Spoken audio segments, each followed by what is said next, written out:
Yun, okay mga boss, madama yan. Second video tayo nung sa Trailblazer Duramax. Yung naka-roof rail. Ayan. So, naikabit na namin yung top load. Yung Stingray na 50x38. All steel. Tapos yung ginamit nating crossbar, yung heavy duty namin na with G-set alloy type. Yan. Solid oh. Ito, naka-roof rail siya. Yung OEM na roof rail. Yan. Boss One. Nakikita nyo na lang yung clamp. Ito tayo sa Araya. You know. Yan. So walk around tayo. Pakita ko sa inyo.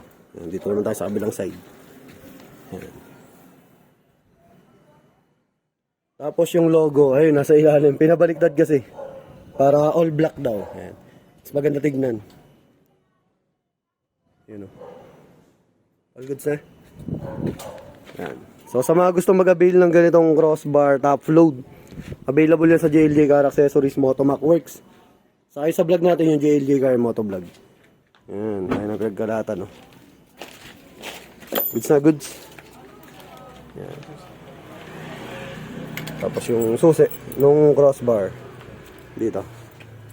With G-set kasi ito eh. Ayun yung ginamit namin.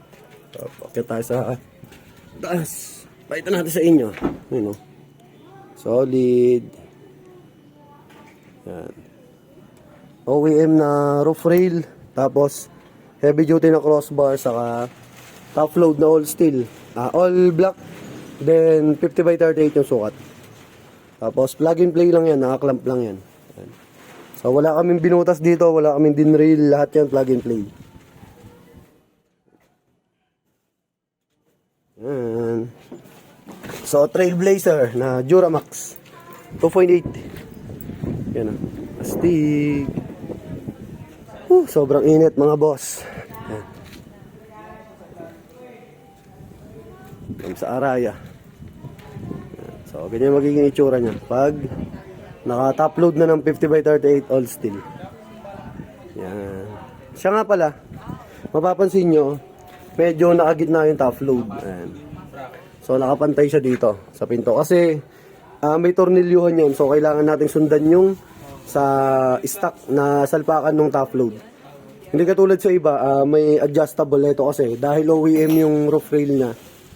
So kailangan kung ano yung lagayan nung sa roof rail, yun yung susundan nyo. Kasi yung sa may universal, yung, ang kagandahan naman doon, pwede mong ilikod yung top load. So dito tayo sa kabilang side, pakita ko sa inyo. Ayan si ma'am sa kasi ayun o, medyo gitna siya. Hindi siya dulong-dulo kasi sinundan lang natin yung kabitan nung crossbar mismo. Pero all goods naman yan. Ayan. So thank you, ride safe, ingat, God bless.